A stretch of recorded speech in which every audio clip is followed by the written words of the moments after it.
Hello, welcome to part 8 of Plato's Allegory of the Cave. इसमें हम ये समझने की कोशिश करेंगे कि कोई एंटीडोट है क्या प्लेटोस केव का। हम इससे बाहर कैसे निकलेंगे। पहली बात तो हम इसमें है क्या कैसे समझेंगे और हम इससे बाहर कैसे निकलेंगे। ठीक है, हम इसमें हैं कैसे समझेंगे और बाहर कैसे निकलेंगे। राइट, तो केव में क्या होता है, रियल वर्ल्ड होगा, इसे हम गॉड वर्ल्ड बोलेंगे, जो गॉड ने बनाया। उसमें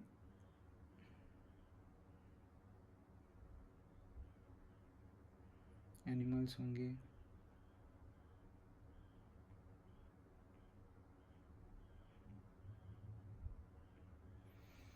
बर्ड्स होंगे। ठीक है, जो भी चीज़ है जो भगवान ने बनाया है। तो कोई इंसान आएगा, वो बोलेगा मैं एक मेरा वर्ल्ड बनाता हूँ।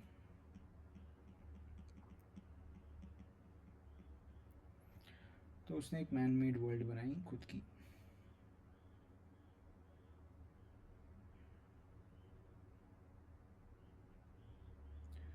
और उसमें उसने किसी लोगों को स्लेव्स बना दिया, कुछ लोगों को हैंडलर्स बना दिए और खुद सब देख रहा है। ठीक है, एक आर्किटेक्ट है इस वर्ल्ड का, कुछ लोग हैंडलर्स हैं और कुछ लोग स्लेव्स हैं। ठीक है, यहाँ पे स्क्रीन है, स्क्रीन पे कुछ तो भी ये लोग हैंडलर्स लोग सिंबल दिखा रहे हैं, तो उसका रिफ्लेक्शन ये लोग देख रहे हैं। ठीक है, तो ये है प्लेटोस केव।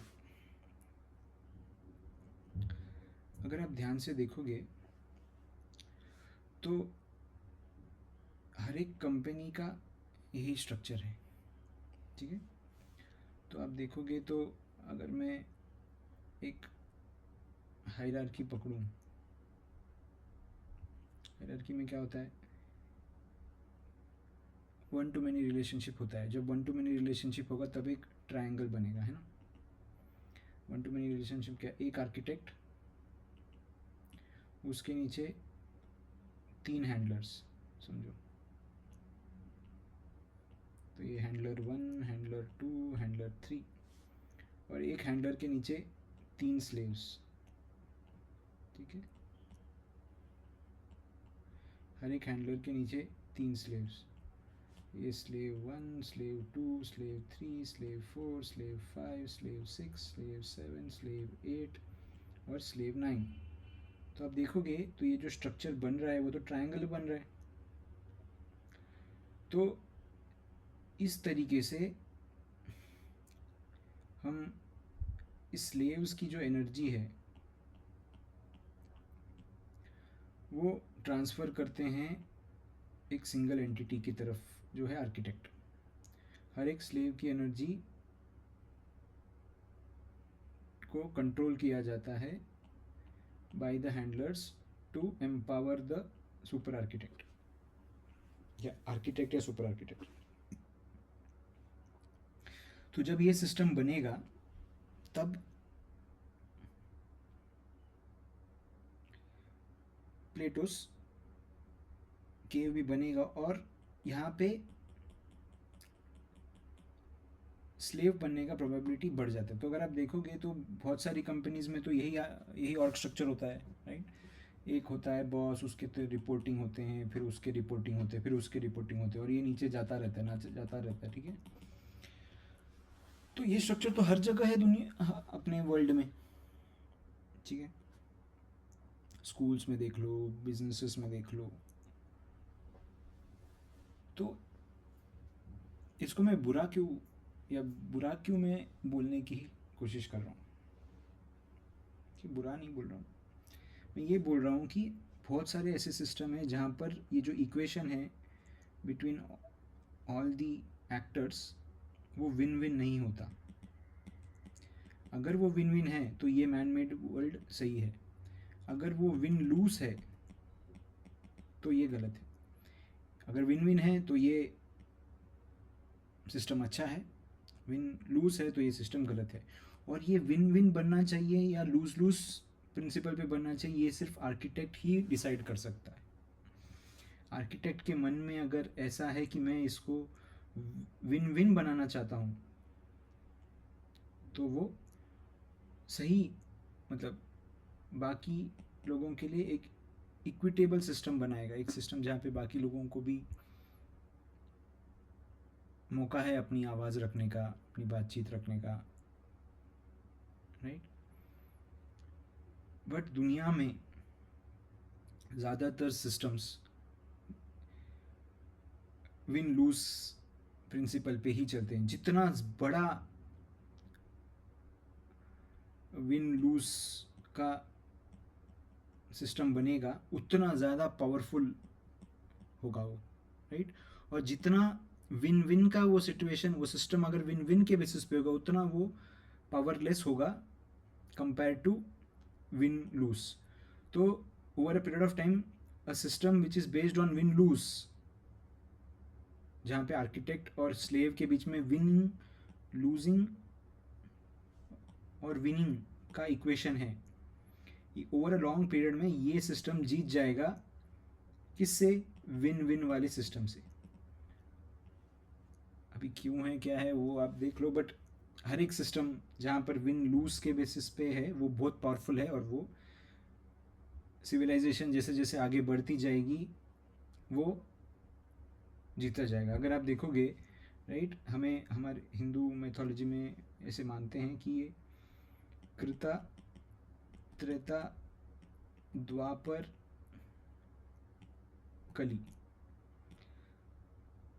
कलयुग है ना। तो ऐसे बोलते हैं कि चार में से इसमें तीन लोग अच्छे होंगे, इसमें दो लोग अच्छे होंगे, इसमें कलयुग में एक लोग अच्छे होंगे, चार में से द्वापर में दो लोग अच्छे होंगे, चार में से त्रेता में तीन लोग अच्छे होंगे, और वो पहले वाले में चार लोग अच्छे होंगे। तो कलयुग में तो वैसे भी वही सिस्टम होगा जो विन लूज के बेसिस पे है। उसका मतलब अगर चार में से एक ही अच्छा है तो बाकी तीन खराब है, तो तीन खराब, तो प्रोबेबिलिटी है कि विन लूज का सिस्टम हो बहुत ज़्यादा बढ़ जाता है, ठीक है।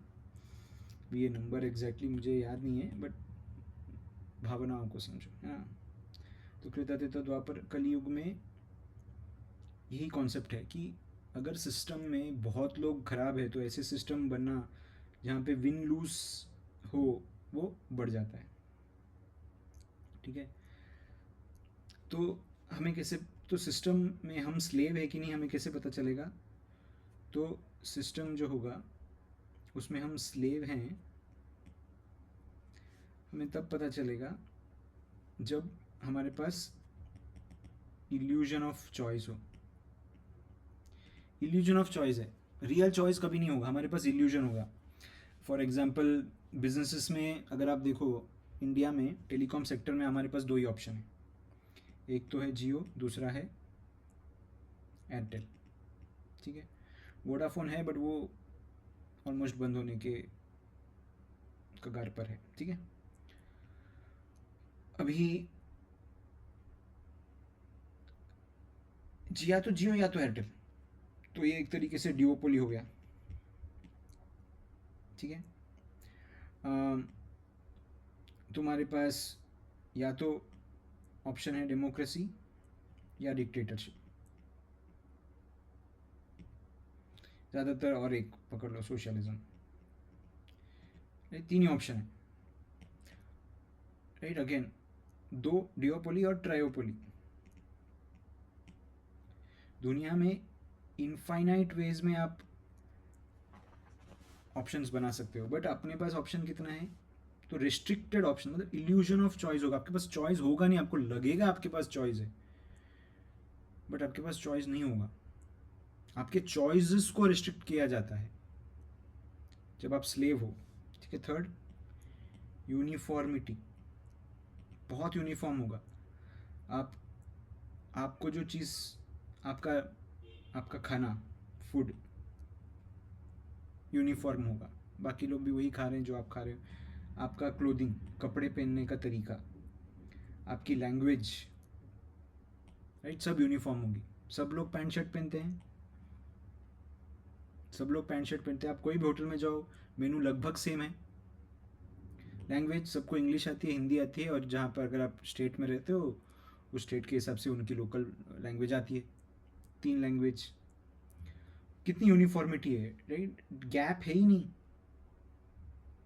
So over a period of time जब सिविलाइजेशन बढ़ता है, हम ज़्यादातर यूनिफॉर्म होते जाते हैं।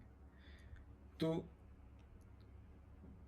और चौथा, हम एज्यूम करते हैं बहुत सारी चीज़ें, एज्यूम एवरीथिंग, राइट। न्यूज़पेपर पे जो आया मान लिया उसको। कितने न्यूज़पेपर कितने तरीके हैं, सब लोग टाइम्स ऑफ इंडिया पढ़ते हैं। अगर आप थोड़ा खोल के देखोगे पीछे तो 2-4 मिरर पढ़ोगे।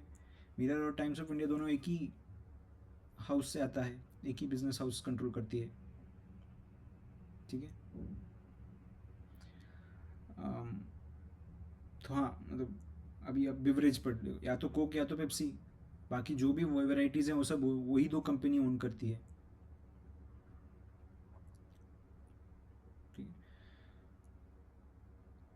तो आपके पास चॉइसेस कम होते रहेंगे, ठीक है। और आप एज्यूम करोगे, मतलब लोग हर एक चीज़ अज्यूम करेंगे कि भाई ऐसा ही होता है, यही है, वही है। Question nothing. हम किसी चीज़ को क्वेश्चन नहीं करेंगे, तो सोसाइटी में अगर कोई क्वेश्चन करता है तो उसे हम गलत नज़रिए से देखेंगे। भाई ये तो इतना क्यों सवाल पूछ रहे हो तुम, ठीक है। और gap between rich and poor बहुत वाइड होगा, बहुत बहुत वाइड। इतना वाइड होगा कि इमेजिन नहीं कर सकते। मतलब ये जो इन्फिनिटी है ना, उतना उतना उतने लेवल का गैप होगा बीच में, राइट, रिच पुअर के बीच में, राइट। और जितना ज़्यादा गैप उतना ज़्यादा सिस्टम करप्ट।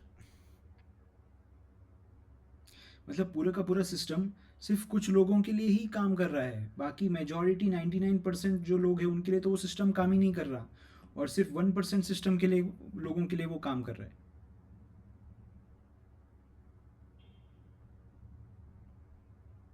ठीक है। तो अगर ऐसा है तो हम डेफिनेटली एक सिस्टम में रह रहे हैं जिसमें हम स्लेव्स हैं। अब देखो आपके पास चॉइस है नहीं ज़्यादा, या तो 2 या तो 3। कोई भी होटल में जाओ, मेनू देख लो, सेम मेनू, खाने का टेस्ट सेम। आप कोई भी डिश ऑर्डर कर लो, ग्रेवी तो सेम ही है, बस भाजियाँ चेंज होती है। कपड़े देख लो, सबके सेम।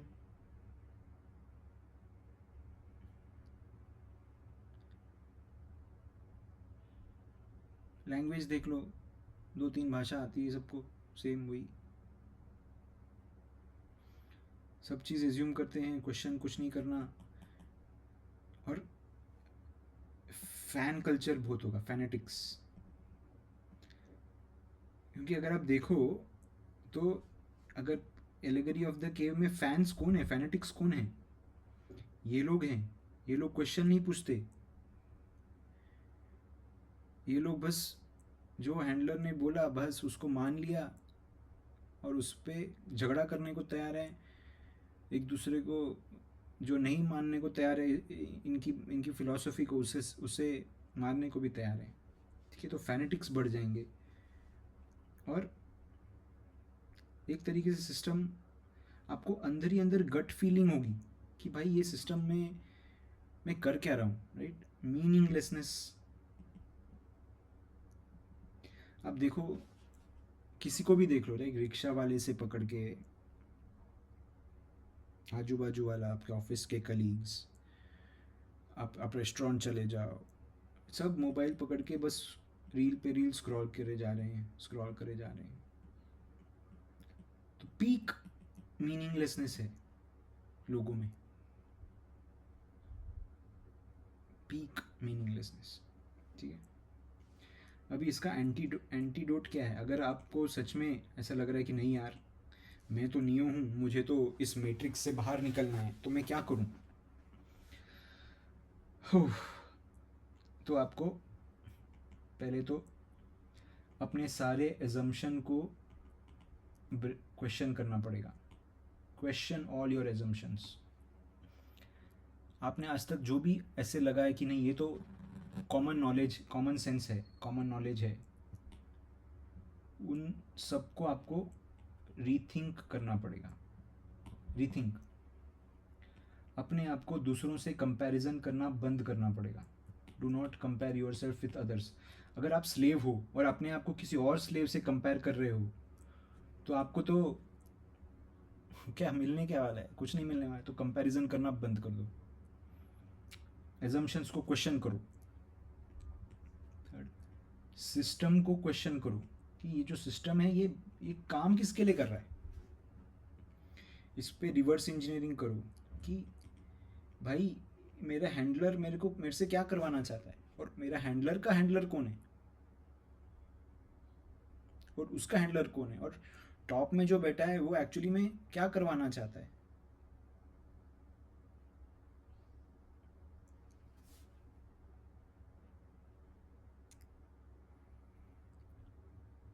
ठीक है,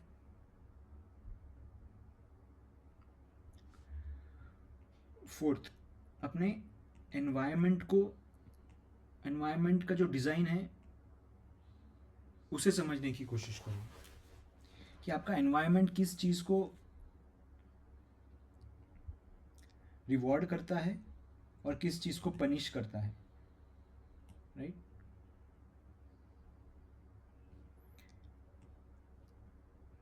आप, हाँ, स्लेव में एक और एक चीज़ हम ऐड कर सकते हैं स्लेव वाले में, कि there will be, we are just rule followers. यहाँ पे आपको रूल को क्वेश्चन करना है। You have to create your own rules.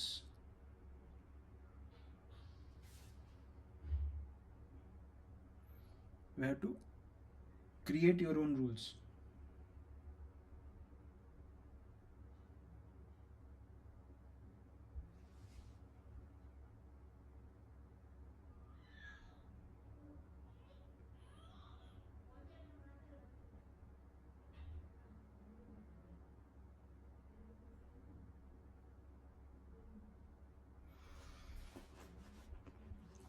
Sixth, आपको फर्स्ट प्रिंसिपल थिंकिंग का इस्तेमाल करना पड़ेगा। फर्स्ट प्रिंसिपल थिंकिंग, आपको ये समझना पड़ेगा कि जो गॉड वर्ल्ड था, अगर मैं गॉड वर्ल्ड में होता तो किस चीज़ें कैसे काम करती, और मैं जब मैन वर्ल्ड में हूँ तो चीज़ें कैसे काम कर रही है। ठीक है, तो आपको फर्स्ट प्रिंसिपल थिंकिंग आपको मदद करेगा गॉड वर्ल्ड को डिसाइफर करने में।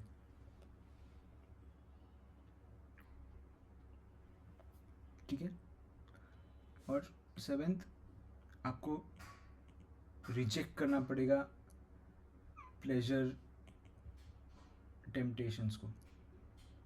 As a human we have to reject pleasure. अगर मैं प्रोजेक्ट, अगर लोग लोग इस ट्रैप में आते कैसे हैं? राइट, उन्हें एडवर्टाइजमेंट में बताया जाता है कि भाई तुमको मैं प्लेजर दूंगा, आ जाओ। राइट, स्लेव आप तब बनते हो जब आप हमेशा प्लेजर सीक करते हो। यहाँ पे आपको प्लेजर को रिजेक्ट करना है, प्लेजर से दुश्मनी लेनी है, तब आप नियो की तरह, जैसे मैट्रिक्स में वो मैट्रिक्स को डिस्ट्रॉय कर देता है, आप कम से कम उस तरफ कदम उठा सको। ठीक है, ये एक इंडिविजुअल जर्नी होगी हर एक की नियो बनने की। आप बाकी स्लेव्स को अपने साथ नहीं ला सकते, बाकी स्लेव्स को अपने साथ नहीं ला सकते। ये एक इंडिविजुअल जर्नी है और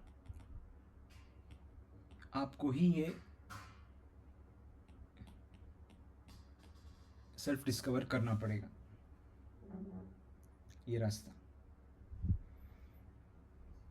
ठीक है, इस वीडियो में इतना ही। Thank you.